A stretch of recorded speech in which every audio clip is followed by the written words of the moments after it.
لله الذي هدانا لهذا وما كنا لنهتدي لولا أن هدانا الله والصلاة والسلام على خاتم الأنبياء والمرسلين وعلى آله وصحبه أجمعين أما بعد أعوذ بالله من الشيطان الرجيم بسم الله الرحمن الرحيم ادفع بالتي هي أحسن فإذا الذي بينك وبينه عداوة كأنه ولي حميم وما يلقاها إلا الذين صبروا وما يلقاها إلا ذو حظ عظيم صدق الله العظيم.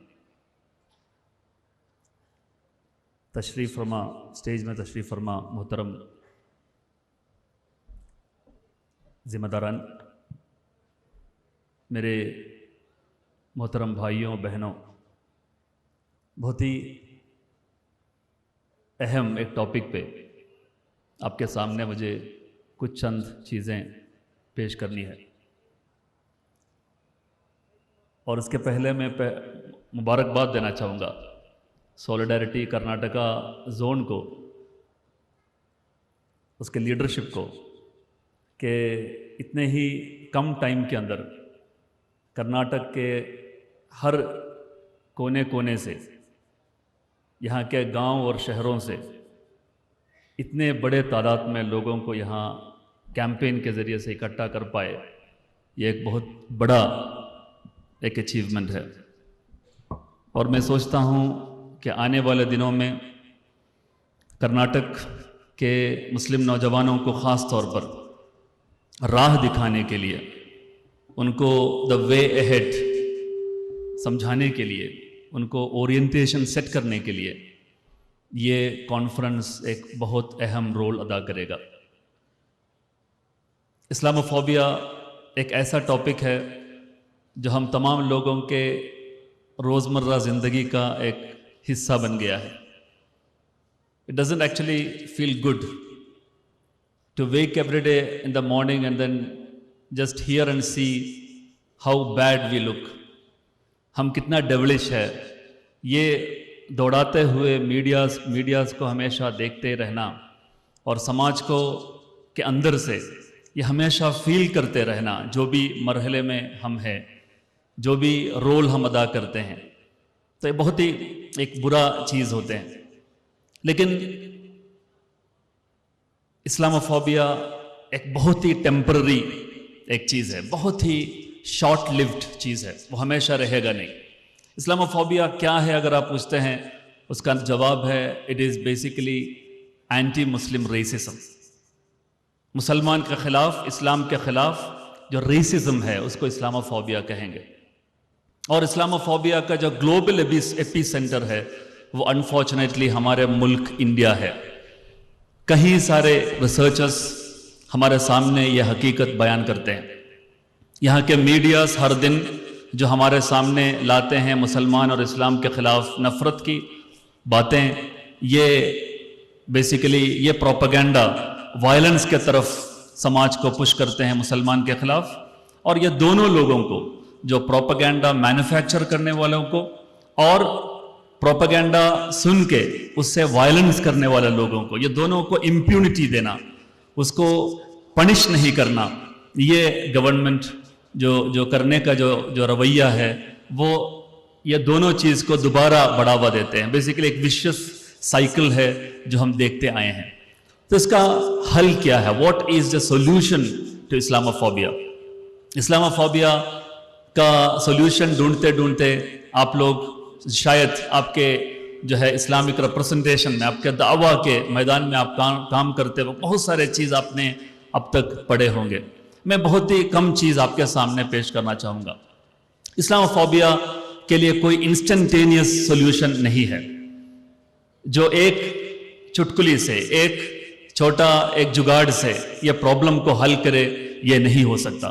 اسلاموفوبیا جیسا کوئی بھی ریسزم ہو وہ بہت ہی کمپلیکس ہوتے ہیں. وہ سماج کے اندر جب ڈیپلی پینیٹریٹ ہوتے ہیں، جب وہ اوپر پالیسی میکرز سے لے کے میڈیاز کے ذریعے سے، سوشل میڈیاز کے ذریعے سے وہ ڈیپلی پینیٹریٹ کرتے ہیں سماج کے اندر، تو پھر اس کو حل کرنا یا اس کو نکالنا بہت جو ہے ایزی ٹاسک نہیں ہے. لیکن ایک حقیقت یہ ہے، دنیا ہمیشہ ایک رنگ کمپوزیشن کے تحت چلتا ہے. رنگ کمپوزیشن، پہلے نیچے پھر اس کے بعد اوپر. اس طریقے سے پورا دنیا کو اللہ نے بنایا ہے ایک رنگ کے جیسا. ان مع العسر یسرا فان مع العسر یسرا. پہلے عسر آئے گا, اس کے بعد یسر آئے گا. تو یہ یسر آتے وقت تک یا وہ لانے کے لیے ہم کیا کر سکتے ہیں, یہ پرابلم کو حل کرنے کے لیے ہمارے پاس کیا سلوشن ہے, یہ بہت ہی امپورٹنٹ سوال. میں بولنا چاہوں گا ایک 4 اسٹیپ سلوشن ہے ایک مسلم طلبہ تنظیم اور نوجوان کے تنظیم کے لیے ہمارے ذہن میں ہمیشہ ہونا چاہیے. نمبر 1 کہ آپ کو جو ہے 4 اسٹیپ سلوشن ہے. Number 1 you should define Islamophobia. Islamophobia کا ڈیفینیشن کیا ہے یہ آپ کو آپ کے ذہن میں بٹھانا ہے. What is Islamophobia? Basically it is anti Muslim racism. Racism کیا ہوتا ہے اس کے بارے میں آپ کو تفصیل سے تھیوریٹیکل ڈسکورس کا ضرورت ہے. نمبر 2 ہے ڈاکومنٹنگ اسلاموفوبیا. اسلاموفوبک ہیٹ وائلنس کو ڈاکومنٹ کرتے رہنا. جیسا کہ یہود کے خلاف جب 2000 سال جب وہ پرسیکیوشن کا شکار بنے, انہوں نے کیا کیا تھا, اسپیشلی 19th سینچری کے لاسٹ میں اور 20th سینچری کے بگننگ میں جتنے بھی ان کے خلاف پرسیکیوشن ہوا, انہوں نے بہت بڑے تعداد میں اس کو ڈاکومنٹ کیا. Comprehensive documentation of hate violence اور ریسسٹ جو ہے جو گورنمنٹ اور جو انٹرپرسنل جو مینیفیسٹیشنس ہے اس کو انہوں نے ڈاکومنٹ کیا. اس کے بعد جب فرسٹ ورلڈ وار کے بعد جب نیورمبرگ ٹرائل ہوا, انہوں نے پیش کیا. اور آپ جانتے ہیں 1945 میں جب یونائٹڈ نیشنز کے چارٹر جب بنے, UN چارٹر کہ دنیا میں برابری ہونا چاہیے, ایک پروگریسو نیشن سٹیٹس کے تمام جو فریم ورکس جو بنایا گیا, تو یہی جو ڈاکومنٹیشن آف دی اپریسڈ, یہ جو اپریس سماج کے جو ڈاکومنٹیشن تھا کہ کبھی بھی اس طریقے کا ایک آپریشن آئندہ نہیں ہونا چاہیے, یہ انسان نے طے کر لیا. اور اس کے بعد آپ جانتے ہیں جنیوا کنونشن جو ہے آپ کا universal declaration of human rights, UN charter, یہ تمام چیز بنے. تو انہوں نے ڈمپ کیا تھا نیورمبرگ ٹرائل میں کہ we are not only prosecuted in Europe but across the globe. وہ ثابت کرنے کے لیے کوشش کیا. Basically documentation is evidence making. آپ ایویڈنس میک کرنا چاہیے کہ ہم شکار ہے, یہ آپ کو ثابت کرنا ہے. حالانکہ یہاں پر اس کو ثابت کرنے کا ضرورت نہیں, لیکن 10 سال بعد جب جو ہے ہوا بدلے گا تو لوگ انکار کرے گا, ڈینائی کرے گا ایسا کچھ یہاں نہیں تھا. اس وقت آپ کو دلیل پیش کرنا ہوگا تاکہ افرمیٹیو ایکشنز لانے کے لیے پالیسی میکرز کو مدد کرے. تو یہ نمبر 2 ہے. نمبر 3 ہے آپ کے لیے سب سے امپورٹنٹ, ڈیکنسٹرکٹنگ اسلاموفوبک نیریٹیوز. اسلاموفوبیا کے جو بنیاد ہے, بہت سارے غلط فہمیاں ہیں, وہ غلط فہمیوں کو جو ہے توڑنا, اس کو ڈیکنسٹرکٹ کرنا اور سماج کے سامنے حقیقت کو بیان کرنا, یہ خاص طور پر ایک مسلم نوجوان آرگنائزیشن کے لیے, ایک مسلم جو ہے یوتھ آرگنائزیشن کے لیے بہت بڑا ذمہ داری ہے. مطلب الگ الگ ذریعے کے وہ استعمال کر کے وہ جو ہے جدید وسائل استعمال کرتے ہوئے آپ کو یہ سماج کے اندر جانا پڑے گا کہ دہی لو جہاد جو ہے یہ پروپیگنڈا ہے, اس کا کوئی حقیقت نہیں ہے. آپ کو یہ ثابت کرنا ہوگا اسلام از ایکول ٹو وائلنس نہیں ہے. اسلام جو ہے وائلنس کے ساتھ اسلام کا کیا جو ہے لینا دینا ہے. اسلام اور مسلمان کے بارے میں جو بھی غلط فہمیاں ہیں اس کو دور کرنے کا کوشش کرنا, یہ اسلام فوبیا میں ایک بڑا کام ہے. Though it's a fact that Islamophobia is a political project. جو ہے آپ جتنے بھی آپ یہ کرنے کے لیے کوشش کرے گا اس کے خلاف اتنا ہی بڑے پیمانے پہ جو ہے غلط چیزیں ابھر کے آئے گا, یہ تو حقیقت ہے, لیکن یہ ذمہ داری آپ کو بڑے پیمانے پہ کرنا ہی ہے.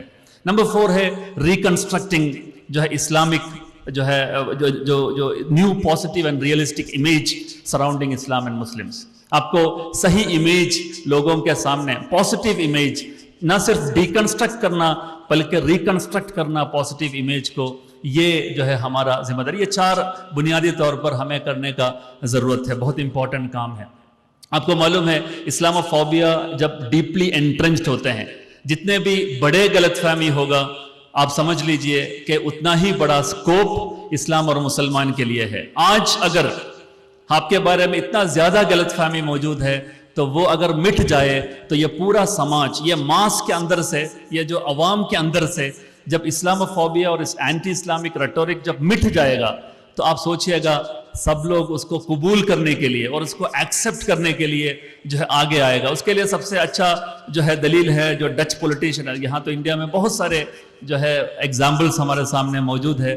جو ڈچ پولیٹیشین ہے جو ہمارے سامنے آ کے یہ بتایا, جورام وین کلیورن, انہوں نے آ کے بتایا کہ دیکھیے I have been part of the right wing politics of the Dutch جو ہے politics, but آج میں اسلام قبول کر رہا ہوں. انہوں نے سب سے بڑی چیز یہ ہے کہ انہوں نے کتابیں لکھی, انہوں نے اینٹی مسلم وائلنس کو پروموٹ کیا, انہوں نے یہ بتایا لوگوں سے کہ اسلام کتنا بڑا زہر ہے اور قرآن کتنے بڑے پوائزن ہے. یہ لوگوں کے سامنے انہوں نے بتانے کے لیے ان کا ٹائم اور انرجی انہوں نے بتایا. لیکن آخر میں جب انہوں نے یہ بولنے کے لیے جب پڑھنا شروع ہو گیا تو پھر ان کو اس کا حقیقت معلوم ہوا اور وہ ڈائریکٹلی اسلام قبول کیے. ان کے بہت سارے جو ہے تقریریں آپ کو یوٹیوب میں ملیں گے, ان کے جو ہے کتابیں بھی آپ کو یوٹیوب جو ہے آپ کو ملے گا, جس میں آرٹیکلز ملے گا جس میں وہ تفصیل سے اسلام کے خوبی بیان کرتے ہیں. تو یہ جو کانٹراسٹ ہے between the fake propaganda and the reality, جب لوگ سمجھ میں آئے گا تو وہ دن ہے جب یہ پورا سماج جو ہے ایک طرفہ جو ہے آپ کے طرف اٹریکٹ ہوگا. وہ دن کے لیے آپ انتظار کیجئے گا, ضرور وہ دن بہت قریب آئے گا. اس کے بہت جو ہے ایک دوسرا زندہ نمونہ ہے اسلاموفوبیا کا. سب سے بڑا جو پروپیگنڈا ہوا تھا وہ ٹیررزم ریلیٹڈ تھا. Islam is equal to violence. لیکن ٹیررزم کے پورا ڈسکورس اس میں بتایا گیا Islam all Muslims are not terrorist but all terrorist are Muslims. یہ جب بتایا گیا لوگوں نے پہلے ایکسیپٹ کرنا شروع ہو گیا. لیکن آپ نے جب دیکھیں گے 2001 سے لے کے 11 سال کے پورا ہسٹری میں ٹیرر ڈسکورس کا کہ یہ چیز حقیقت باہر آ رہے ہیں کہ نہیں, مسلمان کے خلاف جتنے بھی ٹیرر کیس جو ہے مینوفیکچر کیا گیا تھا وہ تمام چیز فراڈولنٹ تھا, وہ کنکوکٹڈ ہے, وہ تمام فیبریکیٹڈ ایویڈنس استعمال کر کے کیا گیا تھا. میں آپ کے سامنے ایک آنکڑا بتاؤں گا. گلوبل وار آن ٹیرر کے سب سے جو ہے بڑا ایک آئیکونک جو ہے پروسیکیوشن ہے گوانٹانامو بے کا. گوانٹانامو بے کے اندر 779 پرزنرز تھے, 779 پرزنرز, جو کیوبا کے اندر ایک ایسا آئلینڈ جہاں پر این آئلینڈ آؤٹ سائڈ لا, نیم کے باہر ایک آئلینڈ, یہاں پر لوگوں کو لے کے گئے اور وہاں پر لوگوں کو بسایا گیا, ٹارچر کیا گیا. گوانٹانامو بے کے اندر جتنے بھی ٹارچرنگ انسیڈنٹس ہیں وہ سب باہر آ گیا تھا. وہ سب ہونے کے بعد آپ نے دیکھ رہے ہیں کہ ایک ڈیکیڈ کے پروسیکیوشن کے بعد اور پرسیکیوشن کے بعد اس کا رزلٹ کیا تھا. 779 کیس کے بعد, ٹرائل کے بعد کتنے لوگ کنوکٹ ہوئے؟ کتنے لوگ کنوکٹ ہوئے؟ صرف 5 لوگ. 779 لوگ کو پروسیکیوٹ کیا تھا. ایک پورا سپریٹ جوریڈیکل نارم موجود تھا جس کے اندر اپنے ہی ایک کورٹ, اپنے ہی پروسیکیوٹرز, اپنے ہی وکیل, اپنے ہی پولیس آفیسرز, اپنے ہی جو ہے پولیس آفیسرز, سب چیز موجود, ایک پیرلل سسٹم موجود تھا. لیکن اس کے باوجود بھی جب آپ کنوکشن ریٹ دیکھ رہے ہیں تو 779 میں صرف 771 پہلے دور میں کنوکشن مطلب ایکویٹل ہوا, 771 ایکویٹل ہوا. اور اس وقت 8 لوگ تھا جو کنوکٹڈ تھا, جو انہوں نے اس کو جو ہے جب اپیل میں گیا تو اس وقت 5 لوگ اس میں بھی ایکوٹ ہوئے. بعد میں صرف اور صرف 3 لوگ ایکوٹ ہوئے, بعد میں صرف 5 لوگ کنوکٹڈ ہوئے. 5 کنوکشن گوانٹانامو بے میں 779 میں سے. مطلب یہ ایک سٹیگرنگ فگر ہے. انڈیا کے اندر آپ جائیں گے تو ٹیرر پروسیکیوشنز کے اندر آپ جائیں گے, ٹیرر کیسز کے اندر کنوکشن ریٹ بتاتے ہیں, لیکن یہ بیسیکلی لوگوں کو گمنام کرتے ہیں, لوگوں کو جو ہے ایک طرح سے ڈیفلیٹ کرتے ہیں ریالٹی سے. حالانکہ کنوکشن ریٹ بولنا چاہیے جو ہے نمبر آف کنوکشنز آف جو ہے جو جس کے خلاف الزام لگایا گیا, مطلب ایکیوزڈ کے اندر کتنے لوگ کنوکٹڈ ہے, کیس کے اندر نہیں. اگر 12 لوگ جو ہے ایک کیس کے اندر موجود ہے اور وہ کیس کے اندر سے ایک آدمی کنوکٹ ہو گیا تو بتا دیا جائے گا یہ کنوکشن کیس ہے. یہ غلط آنکڑا ہے. حالانکہ اگر ہم یہ دیکھیں کہ اصل کنوکٹ ایکیوزڈ کتنے ہیں ٹوٹل, اس میں سے کتنے لوگ کنوکٹڈ ہے, number of accused convicted in terror cases, وہ ہم سمجھ میں آتا ہے کہ لیس دین 5%. انڈیا کے 5% سے کم ایکیوزڈ ہے جو انڈیا کے NIA کورٹس کے اندر کنوکٹ ہو جاتا ہے، لیکن ہمیشہ بتاتا ہے کیس کے بارے میں، کیس نہیں، بلکہ ہمیں چاہیے number of convicts who have been convicted, accused who have been convicted in this case, not the case of conviction. تو یہ جو ہے بہت مطلب بہت سارے حقیقت ہے جو ہمارے سامنے آ رہے ہیں over the last 1 decade of terror prosecutions. یہ جب لوگوں کو سمجھ میں آئے تو ہم آج کل اس کے بارے میں زیادہ گفتگو نہیں دکھ رہا ہے. آج کل زیادہ ٹیررزم اور ٹیرر ڈسکورس ہم میڈیا میں نہیں دکھ رہا ہے. اس کا ایک کارن یہ بھی ہے کہ حقیقت میں یہ بہت ہی جو ہے بہت ہی چیلنجنگ چیز ہے انویسٹیگیشن آفیسرز کے لیے. ایک غلط چیز کو جو ہے صحیح قرار دینا، اس کو صحیح ثابت کرنا، یہ بہت ہی بڑی چیلنجنگ چیز ہے.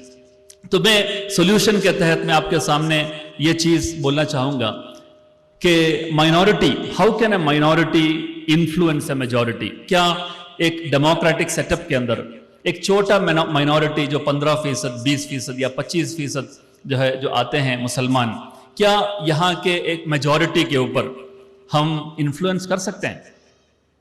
کیا ہم ہمیشہ مائنورٹی ہو کے جو ہے نہیں ہمارے بات کوئی نہیں سنے گا، یہ حقیقت ہے یا نہیں؟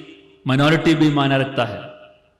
میں بولنا چاہوں گا یہ سچ کہ نہیں، ہمیشہ ہسٹری میں صرف نہیں بلکہ آپ کے پریزنٹ میں بھی، موجودہ حالات میں بھی آپ دیکھیے گا، ہمیشہ مائنورٹی میجورٹی کے اوپر حاوی ہوتا ہے. مائنورٹی ہمیشہ میجورٹی کو انفلوئنس کرتا ہے.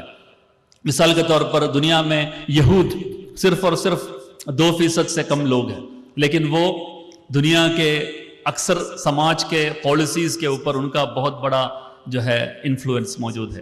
انڈیا کے اندر ایک چھوٹا کمیونٹی ہے، Brahmin community. For the last 5000 years وہ انڈیا کے سینٹر آف پاور آپ بول سکتے ہیں. مطلب ہمیشہ مائنورٹی کم من فئۃ قلیلۃ غلبت فئۃ کثیرہ، کتنے چھوٹے چھوٹے قوم ہے جو بڑے قوم کے اوپر انفلوئنس کیا ہے. تو انفلوئنس کرنے کے لیے بنیاد کیا ہے؟ How do you create influence? آپ کیسے ایک خاص طور پر جو ڈیموکریٹک کنٹری کے اندر رہتے وقت آپ کیسے ایک انفلوئنشل طاقت بن سکتا ہے؟ یہ بہت امپورٹنٹ سوال. اس میں بولنا چاہوں گا 4 پوائنٹس جو بہت اہم ہیں، اور یہ پورا جو سوشل سائنسز کے اندر جو مطلب ایک جنرل پرنسپل کے طور پر آپ اکیڈمک کتابوں میں بھی یہ پڑھ سکتے ہیں. نمبر 1 کہ آپ کو آپ کے بیہیویئرل سٹائل بدلنا ہے. مسلمان کو یا کوئی بھی جو ہے کمیونٹی جو انفلوئنس کرنا چاہتے ہیں، اس کو جو اپنے اگر انفلوئنس کرنا ہے تو آپ کے بیہیویئرل سٹائل کے اوپر آپ کو نظر رکھنا ہے. نمبر 1 آپ کو کنسسٹنٹ، ہائیلی کمیٹڈ اور آپ کو کانفیڈنٹ ہونا ہوگا. کنسسٹنٹ، کمیٹڈ اینڈ کانفیڈنٹ، یہ 3 چیز اگر ہو تو ضرور آپ کو آپ کے انفلوئنس آپ کو ایک سماج کے اوپر جو حاوی ہو سکتا ہے. نمبر 1 پوائنٹ، ایون آپ کے کلاس روم کے اندر اگر آپ پڑھنے والے جو ہے طلبہ ہے، آپ اگر اسٹوڈنٹ ہے، آپ کے کلاس روم کے اندر آپ کو ایسا لگ رہا ہے کہ میرا اوپینین جو ہے صرف میرا ہے اور باقی لوگ اس کا خلاف ہے، تو آپ اگر کنسسٹنٹلی یہ چیز اگر بار بار دوڑائیں گے اور وتھ فرم کنوکشن اور کانفیڈنس کے ساتھ اور کمٹمنٹ کے ساتھ، تو آہستہ آہستہ آپ دیکھیں گے وہ کلاس روم کے اندر لوگ اپنے اوپینین بدلتے آپ کے طرف آئیں گے. آپ نے دیکھا ہوگا ایک بہت ہی زبردست فلم ہے، اس کا نام ہے 12 اینگری مین، 12 غصے مین. 12 اینگری مین ایک انگلش جو ہے 1947-1952 کے جو ہے فلم ہے، جو ون آف دی میجر جو ہے کلاسکس ہے انگلش فلمز میں. تو 12 اینگری مین 12 لوگ ہیں جو کلاس روم کے اندر ایک چھوٹا روم کے اندر وہ جوری ہے. ایک آدمی کو کیپٹل پنشمنٹ، ایک بیٹا کو کیپٹل پنشمنٹ دینا ہے یا نہیں دینا ہے. یہ جوری سسٹم جو ہے US کے اندر موجود تھا، ابھی بھی ہے. تو وہ جو ہے وہ طے کرتے ہیں کہ کیسے کرنا ہے، لیکن اس میں ایک آدمی کیسے باقی 11 لوگوں کا جو اوپینین چینج کرتا ہے، وہ ایک سوشل پرنسپل کے طرف جو ہے آپ کو اس کو جو ہے آگے بڑھا سکتے. This is a reality, this is a social reality that if you are جو ہے firm in your beliefs and you are committed towards it and you are جو ہے representing yourself with confidence, تو جو ہے لوگ آہستہ آہستہ آپ کے طرف آنا شروع ہوگا. آپ کبھی بھی کمپرومائز نہیں کرنا ہے. نمبر 1. نمبر 2 آپ کے ریپرزنٹیشن ان ڈیپتھ ہونا چاہیے. You cannot afford to be superficial.